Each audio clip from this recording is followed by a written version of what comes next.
ஓம் நம சிவாய. அனைவருக்கும் வணக்கம். இன்று நாம் முடக்கு நட்சத்திரங்களை பற்றி பார்ப்போம். 27 நட்சத்திரங்களில் ஒவ்வொரு நட்சத்திரத்திற்கும் ஒரு நட்சத்திரம் முடக்கு நட்சத்திரமாக வரும்.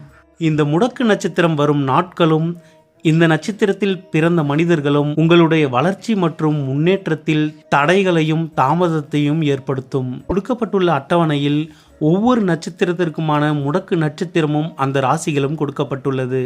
உங்கள் ஜென்ம நட்சத்திரத்திற்கு முடக்கு நட்சத்திரமாக வரும் நட்சத்திரங்களில் உங்கள் லக்ன புள்ளியோ அல்லது உங்கள் லக்னாதிபதியோ சென்று அமர்ந்தால் அவர்களின் தசாபுத்தி காலங்களில் உங்களின் வாழ்வில் வளர்ச்சியோ முன்னேற்றமோ இருக்காது.